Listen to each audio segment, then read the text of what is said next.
I mean, you're in the limelight in no time, and you're doing 5 a.m. interviews for New York, in LA, and you're doing things that you were just, picking your nose the day before at home after school.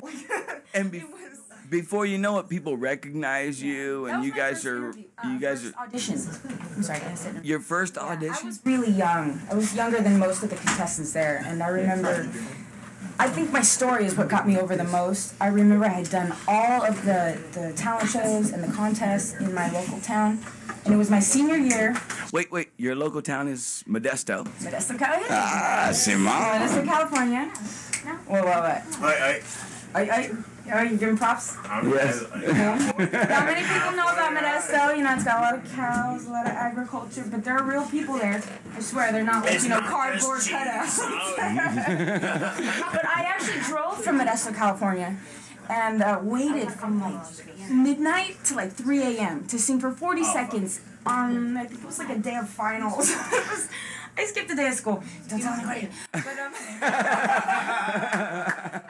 it was so worth it. I mean, I was underage, just got a car, just got my license. No permission from my parents, which is, rock on rebellion.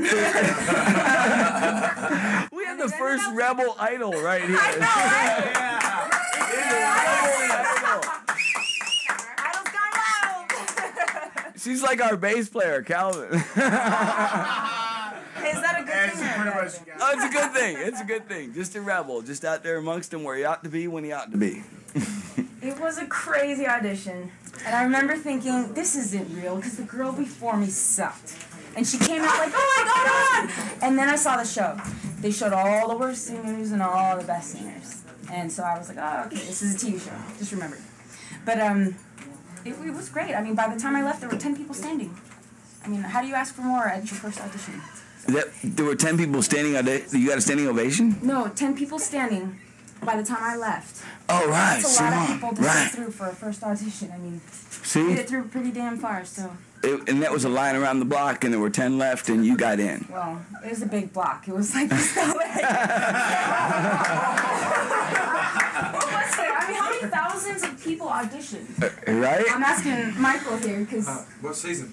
Any season. 107, my season. Fine. It's a lot of people for them to go through, and to be one of the... A billion people!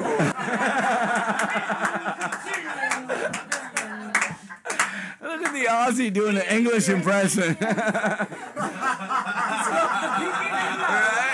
Look at the Aussie. You got some nerve, man. There's people in Australia who are pissed at you right now for that. Your soul's out, man. You're supposed to be Australian. That's Michael. That is actually Michael Johns, who's also in the room. We had three performers tonight from the Idols. We had Miss Alexis right here, who we've been talking to. We also had Nikki McKibben, and we also had Michael Johns, and we'll be talking to all of them in just a minute. But we're in the middle of speaking with you, and what I wanted to ask you, my thing was, what did it do for you getting that opportunity to be there, to get that, to go into the second level, not even to be a finalist, but to go into the second level, just to go into that, to go beyond your audition? I can't even describe. Even if you know you can sing, you know this is what you do, you know this is your gig, Even if you have that, the pressure of the show is unimaginable. I can't even tell you it's not imaginable from the outside. You have to be in that. And I have said, when I left the show, I have specifically said I would not do that again because of specifically the pressure. It is not about music, that show. And that's where it becomes a tough situation, because I understand, and people had said this before who I talked about, it becomes less about the music and more about who you are. As it goes on, the further it goes on, it becomes more about the personality and the person, which actually happens to be, and this is as unfortunate as it is cool, is that happens to be part of the business too, right? Absolutely. And I think I kind of knew it before. You kind of knew it before, but it was really put in a big picture for you now when you got to do this. It was made very clear as to the fact that there's a lot more to it than what you do, which is what we run into as entertainers. We run into it too. Sometimes what you do is the last thing they look at. We got a bad studio audience here. Yes, we do. Yeah. Actually, I think it's... Wait, they all get marks and it's all like what? G minus stuff. Wait. We got an A right there.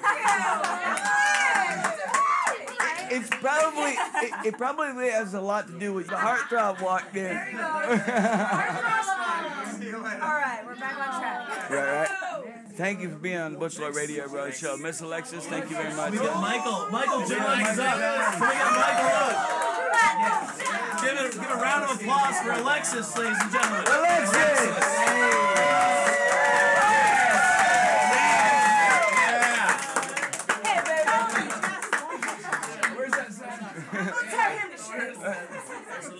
And that was Alexis Stone Lopez right there on the Butch Lloyd Radio Roadshow. Really cool chick, really sweet. You can check her out online at alexisstonelopez.com. Now we're going to keep the show moving along right here in studio. We have my man who's going to be with us all show long right here, taking us to the break, Matt Maloof, right here on the Butch Lloyd Radio Roadshow.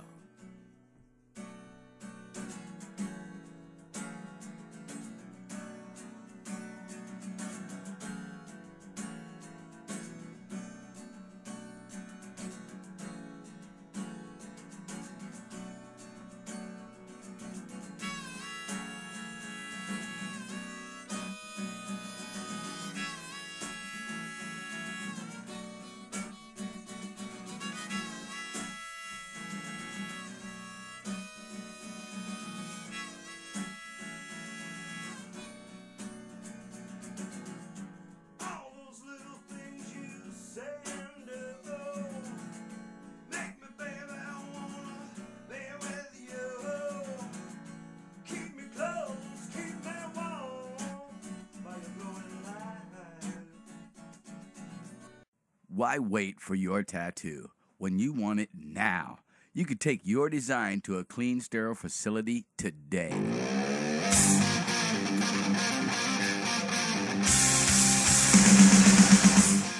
Wildside Tattoo and Piercing on Fairmont Avenue in Lakewood is ready to take your design today. Or pick from over 100,000 designs. So stop by Wildside Tattoos on Fairmont Avenue in Lakewood and see designers Jerry or the returning Shane Anderson. Other artists and piercers are available. Walk-ins welcome, or for appointment, call 716-499-0464. Visit us online at wildsideny.com. Open Monday through Friday, 3 p.m. to 11 p.m. Saturdays, 1 p.m. to 11 p.m. Tell them Butch sent you. Have Jerry show you the badass ink they're doing for me. Wildside Tattoos and Piercing. Bud Light presents Real Men of Genius. Real men of genius. Today we salute you, Mr. Camouflage Suit Maker. Mr. Camouflage Suit Maker. Your amazing skills of deception can trick a deer into thinking we're just a tree out for a walk, or a shrub having a cup of coffee. Shrub having coffee. Tirelessly you perfect your artistry. The squiggly black line, the blob, the slightly larger blob, all in spectacular shades of green. Green, green, green. Thanks to you, we look fabulous in or out of the forest with a suit that can be easily accessorized with face paint and a few twigs. Dressed to kill. So crack open an ice-cold Bud Light, Mr. Camouflage Suit Maker, because when it comes to blending in, you really stand out. Mr. Camouflage Suit Maker. Bud Light Beer, Anheuser-Busch, St. Louis, Missouri. Hold me, baby, through the night. You got away, feel so right. Keep me close, keep me warm, while you're blowing the light.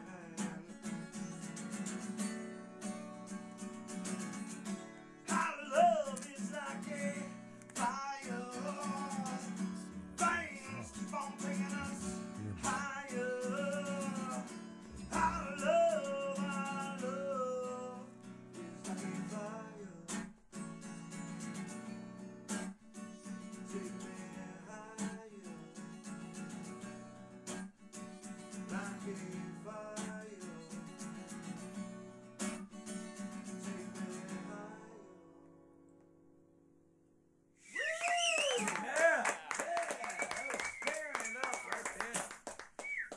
actually, I was supposed to come on out. That was Matt Maloof right there on the Butch Radio Roadshow. We are back live in studio. Coming up right here. This is one of the absolute pleasures of doing this gig. Every now and then you find someone in here who just you really don't have to do anything but turn on the microphone and let them go. We didn't even have to start this next interview with this kid. And I don't know if you know this guy. He was on a recent show, and I don't know, and you'll know why I don't know.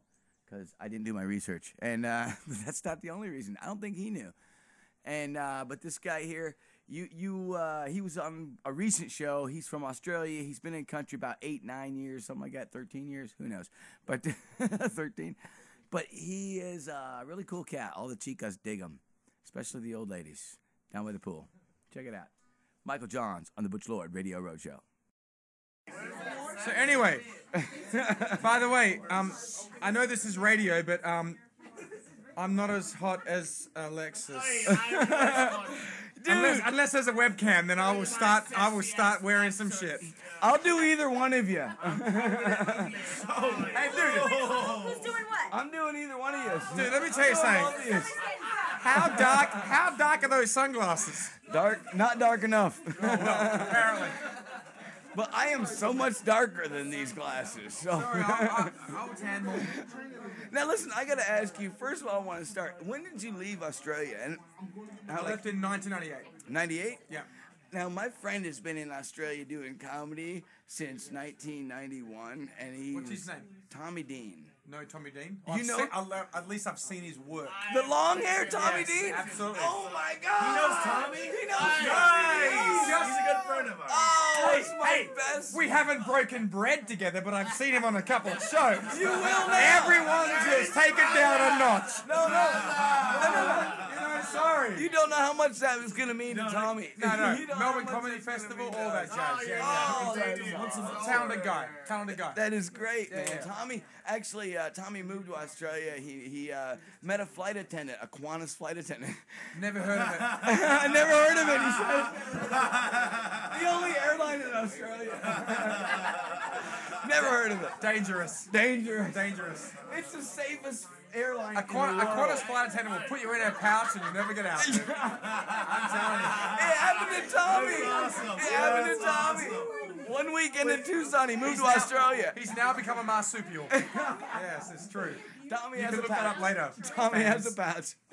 That's great, man. It is so cool. Now, you came over here. Now, you were a musician in Australia. You came over here, and did you come over here for the market, or did you just come No, over I here? came here on tennis scholarship to get my visa to move into the country and get my visa so I can do music here, yeah. Oh, dig that. Out of See, Atlanta. You came because you thought maybe a bigger market, maybe a more open market, more direction. Well, the thing was that, like, when I was 18 years old, to be honest, and now I go back and hear tapes and demos and everything when I was 18, I'm like, who the hell do you think you were? You know what I mean? What is this guy doing in music? He is so f***ing funny, dude. know. All night long, Wait a second. he was killing the Hey, crowds, hey. and I was having a hard time just playing with you, man. You use the F word. We can edit. I'm sorry. In Australia, we don't say the f word, okay? I'm sorry. I'm so sorry. I'm joking, go on. Ah, Simone. But you throw bloody around like it ain't nobody been there. Look, here's the deal. I'm lucky that I'm next door because otherwise I'd be really pissed off. That's why you did it, isn't it? Yes, it is. It was him. You're lucky you shampooed today, my friend, because holy Jesus. This is the one guy from Foreigner that's sitting in the room that, you know. I'm as cold as ice. That's so great. This is the best radio show in the whole wide world, man. Sorry. Now, you were actually, first of all, what season were you in? You know, well, who cares? Honestly. I mean, seriously. Season Ultimates. I mean, you know, Season Ultimates. it was,